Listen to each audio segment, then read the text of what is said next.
소 여호와 유월절 제가 참 좋아하는 찬양이고 언젠가 우리 찬양팀에서 불러야 되겠다 그런 생각을 했는데 쉽지 않은 곡이죠.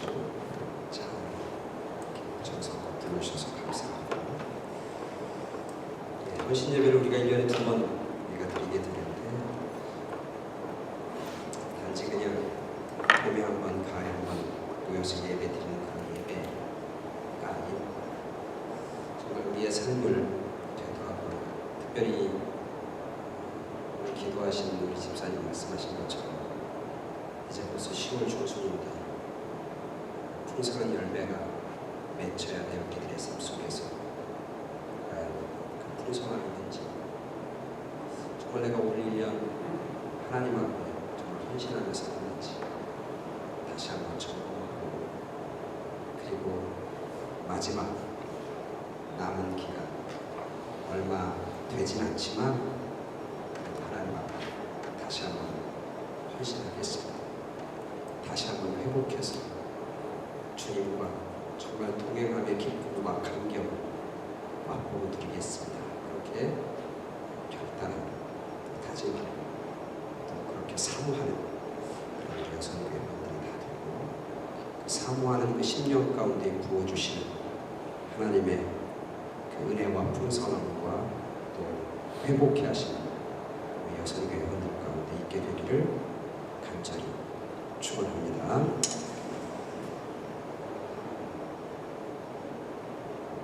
사람들을 이렇게 보면 상황에 맞지 않는 엉뚱한 이야기를 하는 사람도 있어요.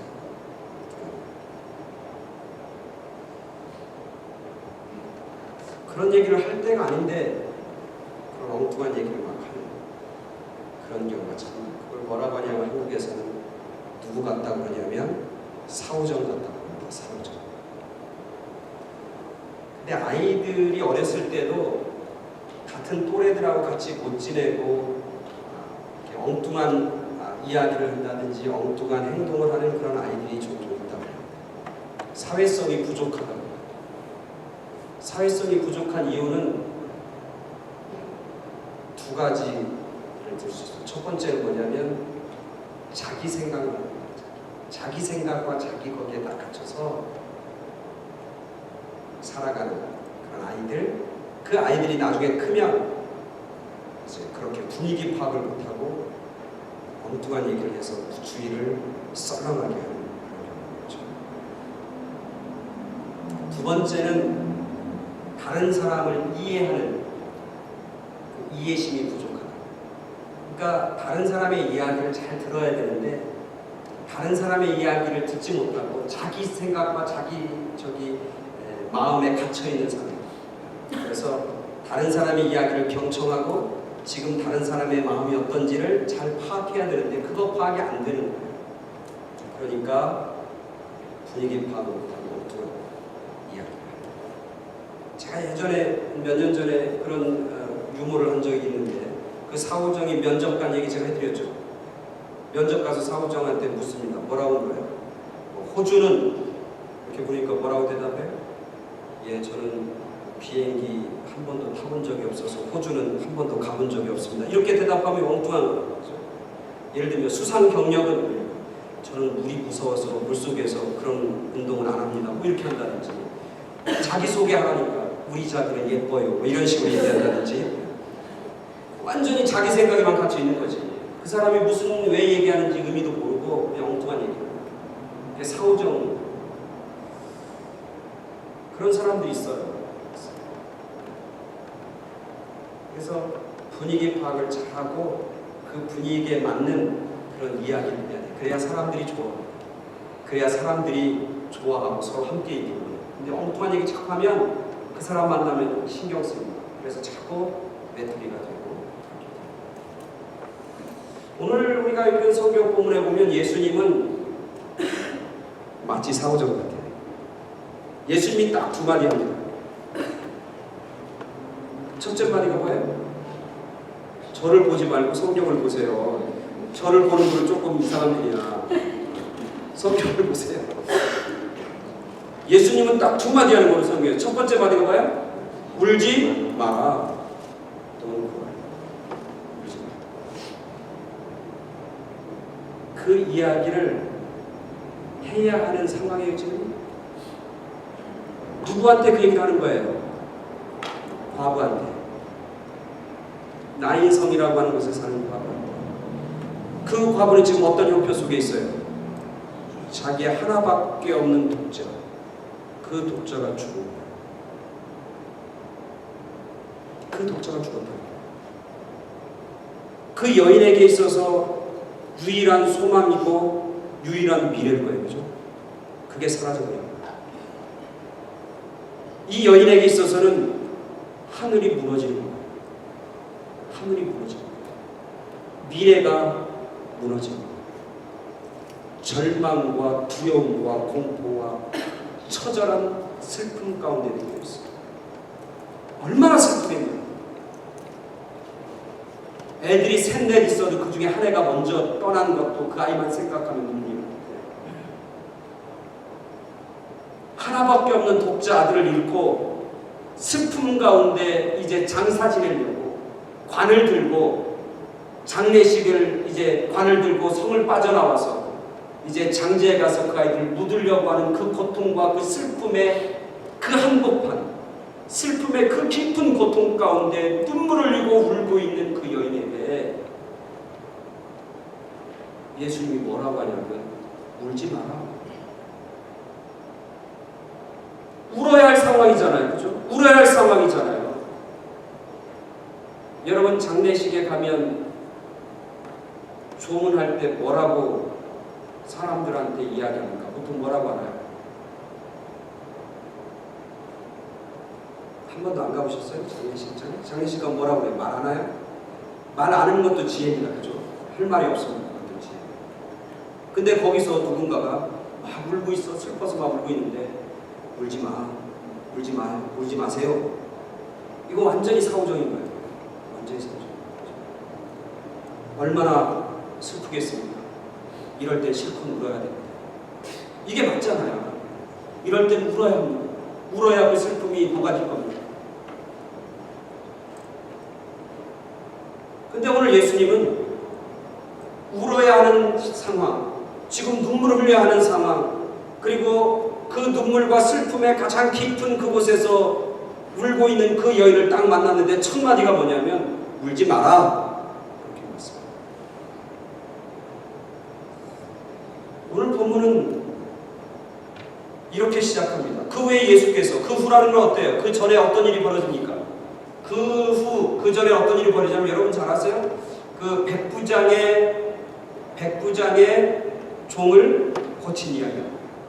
예수님께서 뭐라고 하냐면 이스라엘 중에서 이만한 믿음을 내가 만나본 적이 못했다. 그러면서 백부장의 믿음을 칭찬해요. 그러니까 백부장의 종이 아파갖고 누워있는데 예수님이 그 소식을 듣고 그곳에 가려고 그러는데 백부장이 종을 보냅니다. 그리고 오지 마십시오. 당신이 말씀만 하셔도 우리에 대해 종의 병이 나을 줄로 내가 믿습니다. 말씀만 하시라는 거예요. 올 필요 없다는 거예요. 와서 기도해줄 필요도 없고 와서 만지면서 안수해줄 필요도 없다는 거예요. 그냥 말씀만 해주시면 그 말씀이 능력이고 그 말씀이 치유의 힘이라고 하는 걸 난 믿습니다. 그러면서 그렇게 얘기해요. 그러니까 예수님이 그 백부장의 이야기를 들으면서 내가 이만한 믿음을 이스라엘에서 만나보지 못했다고 그러면서 그 백부장의 믿음을 칭찬합니다.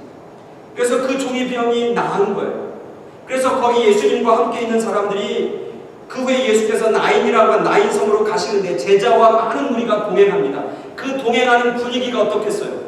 예수님과 제자들과 많은 무리들이 막 이제 나인성으로 이제 들어가는 무리가 있는 거죠. 그죠? 들어가는 거 나인성으로 들어가는데 그 무리들의 분위기는 어때요? 기뻐요. 그죠? 즐거워요. 그죠? 왜? 병도 고치고 예수님이 능력과 기적도 보시고 예수님이 병든 자를 일으키시고 말씀 하나로 병을 고치는 그런 놀라운 기적을 그들이 경험하고 나서 모두 다 기쁘고 즐겁고 그래서 주님과 함께 랄랄랄로 노래 부르면서 지금 성으로 들어가는 거예요.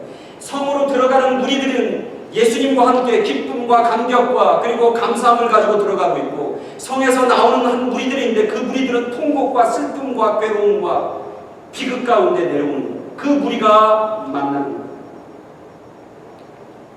예수님과 함께한 무리는 기쁨의 무리, 예수님이 없이 죽음의 고통 가운데 있는 과부와 그와 함께하고 있는 그 성에 있는 사람들은 슬픔을 가지고 내려옵니다. 그 상황 속에서 예수님이 그 여인을 보자마자 뭐라고 하냐면 울지 말라 그렇게 말씀하십니다. 왜 주님이 그렇게 말씀하십니까? 왜 그렇게 주님 말씀하십니까? 울어야 할 형편과 울어야 할 상황에서 왜 울지 말라고 그 여인에게 이야기하는 걸까? 오늘 예수님께서는 울지 말라라고 말씀하시는 그 의미가 오늘 우리가 읽은 본문에 나와 있습니다. 그 성에서 많이 나오는데 그 한 어머니의 독자가 죽었고 그의 어머니는 과부고 아무것도 의지할 것이 없고 아무 소망도 없고 아무 미래도 없고 내일도 없는 그 여인, 절망과 죽음, 아들이 죽은 것도 죽음이지만 이 여인도 이제는 곧 아들 따라서 죽을 수밖에 없는 그 여인이에요. 그와 함께 나온 것을 보시고 주께서 오늘 우리가 읽은 본문 13절은 주께서 그 과부를 불쌍히 여기사 울지 말라 하시고 예수님께서는 그 여인의 눈물과 슬픔을 몰라서 엉뚱하게 울지 말라 얘기하는 게 아니라 그 여인의 슬픔과 그 여인의 아픔과 눈물을 불쌍히 여기시고 긍휼히 여기시고 이게 주님이에요. 그래서 주님은 뭐야? 울지 말라라고 하는 거면 내가 내 눈에서 눈물을 닦아주겠다.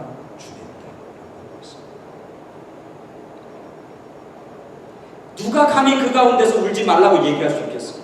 예수님 외에는 그렇게 얘기했습니다. 그 여인에게서 눈물을 멈추게 하는 딱 하나의 방법은 뭐예요? 그 죽은 아들을 살리는 거예요. 그래야 진정으로 그 여인에서의 눈물은 닦아줍니다. 말로만 울지 말라고 하는 게 아니라 그 여인에게서의 슬픔과 고통과 아픔을 온전히 치유하는 것은 그 죽은 아들을 살리는 길밖에 없어요. 예수님은 그런 능력입니다. 그래서 감히 그 가운데 그 여인한테 울지 말라고 이야기할 수 있는 분, 그분이 바로 주님이십니다. 이 본문에는 굉장히 중요한 의미가 담겨져 있어요. 뭐냐면 죽은 자를 살리셨다고 하는 것도 중요해요. 그러나 예수님이 죽은 자를 살린 게 이번이 처음이에요? 예수님 성경에서 죽은 자를 누구 살리나요? 여러분 혹시 아세요? 죽은 나사로를 살리죠. 그 다음에 또 누굴 살려요? 제사장 야이로의 딸을 살리죠. 그죠? 두 사람을 살려요. 이번에 이 나인성에 있는 과부의 아들 빼서 3명을 살려요. 그죠? 근데 이 두 사람, 나사로와 야이로의 딸은 이 나인성 과부의 아들을 살리는 것과는 좀 달라요. 뭐가 다르냐면 두 죽은 자를 살리는 것은 죽은 사람이 예수님 앞에 와서 뭐라고 그래? 살려달라고 해. 그죠? 나사로가 죽었을 때 마르다와 마리아가 가서 우리 오라비를 살려주시옵소서라고 간구한다고요. 야이로의 딸이 죽었을 때 제사장 야이로가 주님 앞에 와서 내 딸이 죽었습니다. 내 딸을 살려주십시오 간구한다고요. 오늘 나인성 과부는 예수님 앞에 내 아들을 살려달라고 얘기하네. 그렇게 간구해 안 해요? 안 해요.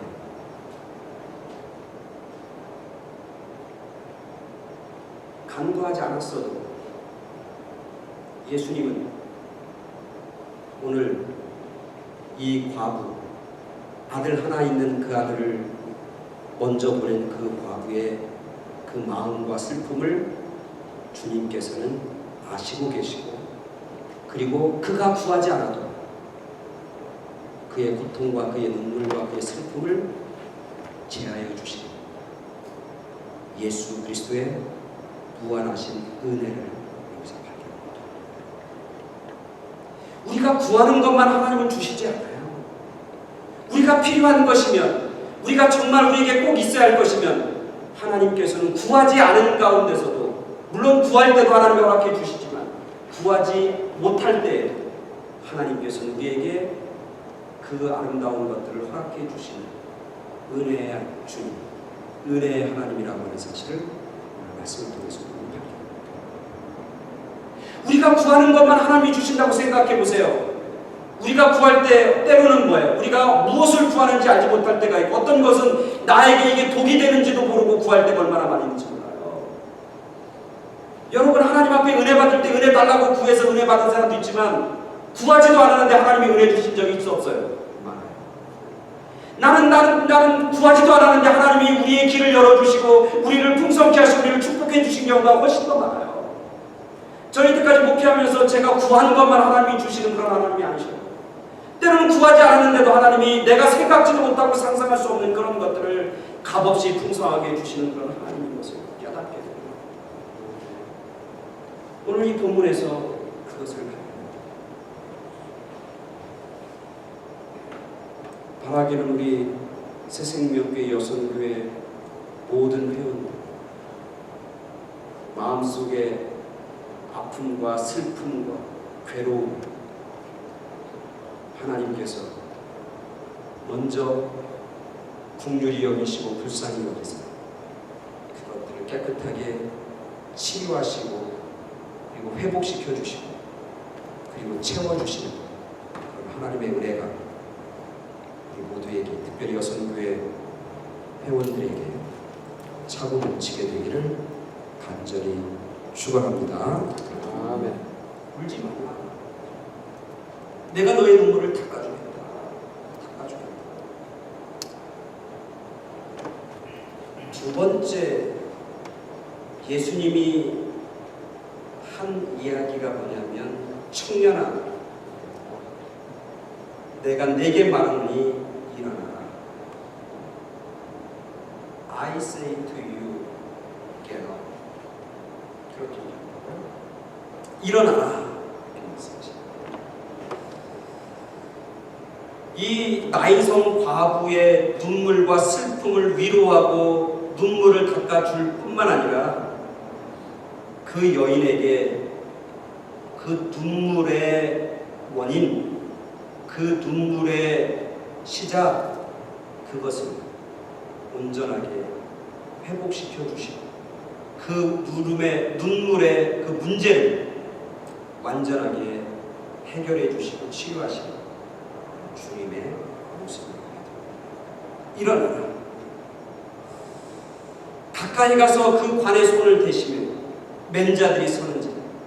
여러분 그 당시 유대인들에게 있어서 죽은 자들을 만지는 그것은 굉장히 부정한 행위예요. 그래서 죽은 자가 오고 관용 어떻게 돼? 피해야 되는 거예요. 가능하면 멀리 피하는 거예요. 멀리 피해. 왜냐하면 죽은 자를 가까이 하거나 죽은 자를 만지는 사람은 부정한 자가 돼서 그 자기의 부정한 것을 또 정결케 해야 되는 예식을 거쳐야 되는 거예요. 얼마나 힘들고 얼마나 귀찮은지. 그래서 죽은 자들이 오면 만지지도 말고 가까이 접근도 안 해요. 그래서 죽은 자가 오거나 생여가 오면 도망가게 돼 있어요. 그게 상식이에요. 예전에 우리 시골에 살 때도 상여 메고 오는 사람들, 거기 사람들 가까이 가지 않아요. 그래서 다 도망가지. 그리고 언제 가까이 가요? 다 하고 이제 먹을 거 잔치 베풀 때 그때나 가까이 가는 거지. 관이 있고 시체 있는 데 가까이 가지 않아요. 유대인들도 마찬가지죠. 근데 오늘 예수님은 시체가 있는데 그 시체에 가까이 가서 그 관에 손을 넣는 거예요. 그 관에 손을 넣는다는 얘기는 그 시체 위에 손을 넣는다는 거예요. 그리고 나서 말하는 거예요. 명령하는 거예요. 청년아 내가 내게 말하노니 일어나라. 일어나라. 죽은 자를 살리시는 죽음이 끝이라고 하는, 그래서 그 죽음이 끝인 것을 깨닫고 슬퍼하는 그분이 이제 죽음이 마지막 절망이라고 하는 사실. 이제 죽었으니까 모든 것이다. 이제는 물거품이 됐고 죽었으니까 이제 여기서 끝이라고, 끝장났다고 그렇게 생각하는 그 어머니와 거기 있는 많은 사람들에게 예수님은 하나의 메시지를 전하는 거예요. 죽음이 끝이 아니고 이 죽었던 사람들 다시 일어날 때가 있다고 하는 사실, 죽은 사람이 다시 일어나는 그런 놀라운 역사가 있다고 하는 사실을 그들에게 보여주고 가르쳐주고, 죽은 자를 살리시는 하나님의 능. 하나님은 죽은 자도 살려내시고 죽은 자도 일어나게 하시고, 이것을 통해서 하나님은 우리들에게, 주님은 우리들에게 전해주고 있는 거예요. 죽음이 끝이 아니라고, 죽음이 끝난 것이 아니라 죽음은 또 하나 새롭게 일어나고 새롭게 시작하고 새롭게 새로운 세계가 열리는 그런 시작에 불과하다고 하는 사실을 주님께서는 보여주고 말씀합니다. 저는 이 본문을 묵상하면서 그런 생각이 드는 거예요. 야, 죽은 자를 살리시는 하나님 진짜 위대하시고 진짜 능력이 많으시다. 근데 왜 예수님 인생에서 막 죽은 자들이 많았을 텐데 막 살리지, 왜 딱 죽은 사람을 3명만 살리고 그 다음부터는 죽은 자를 안 살리는 걸까? 오늘날에도 죽어가는 수많은 사람이 있는데 정말 억울하게 죽는 사람이 얼마나 많냐고 이 땅에. 죽지 말아야 할 사람들이 얼마나 많이 죽냐고. 그때 정말 하나님의 능력이, 살아계신 하나님의 성령이 그 죽은 자들을 막 일으켜 세우시고 살게 만드는 그런 능력이 좀 나타났으면 좋겠는데 왜 그게 안 나타나나?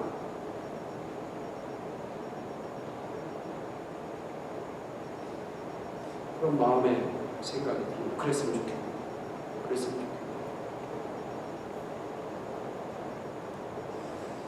그러면서 깨닫는, 그렇게 생각하면서 기도하면서 이렇게 묵상하는데 깨닫는 게 그거더라고요. 저한테 하는 말씀이시죠. 너가 지금 살아있는 게 기적이다. 지금 살아있는 게 기적. 죽은 자를 일으켜 세우는 것도 기적이지만 죽는 자를 죽지 않도록 살게 만드는 것도 기적이다. 내가 하루하루 사는 게 기적이지. 하루하루 사는 게 기적이지. 하루하루 사는 게. 우리 여선교회 오늘 헌신 예배를 드리는 오늘 말씀을 이렇게 준비하고 드리는 사회 보는 우리 집사님, 기도하는 집사님 이렇게 사회 보고 기도하는 거 보면서 저렇게 사회 보는 게 기적이다. 저렇게 기도하는 게 기적이다. 이 생각이 듭니다. 그렇지 않아요? 기적은 기적. 죽은 자를 살리는 것만이 기적이 아니라 살게 하시는 것도 기적이야. 더 큰 기적이 더 큰 기적. 죽지 않도록 죽음을 막아주시고 살게 만드는 것도 기적이다. 내가 오늘 사는 것, 우리의 가정에 있는 자녀들이 지금 살고 있는 것, 살아서 생명을 얻고 숨을 쉬고 사는 것 따지고 보면 그것도 하나님이 베풀어 주신 은혜이고 기적의 선물이다. 그런 마음에 확실히. 오늘 이 청년을 일으켜 세웁니다. 죽음이 끝이 아니고 하나님이 생명을 주시고 능력을 주시고 그래서 죽었던 자를 일으키시고 끝이라고 하는 것이 끝이 아니고 새롭게 시작이고 절망하고 어둠 속에서 빛과 소망을 하나님께서 주님께서 그들 가운데 허락해 주시는 그 귀한 하나님의 능력과 은혜를 여러분 혹시 울고 계십니까? 속상한 일이 있습니다. 자녀들 때문에 울고 남편 때문에 울고 경제적인 여러 가지 일 때문에 울고 울 뿐만 아니라 절망하고 낙담하고 그럴 때가 한두 번이 아니죠. 그런 삶을 사는 우리에게 특별히 오늘 헌신 예배를 드린 여성교회 성도님들에게 오늘 주님께서는 말씀하십니다. 울지 내가 너의 그 아픔과 동안 국률이 여기신 그런 주님의 은혜가 그래서 그 눈물을 닦아주실 뿐만 아니라 그 눈물의 근원까지 회복시키시고 소생시키시고 강하게 하시는 하나님의 축복과 하나님의 은총이 오늘 여성교회 헌신 예배 드리는 모든 회원들 우리 모두에게 자꾸 넘치게 되기를 간절히 축원합니다.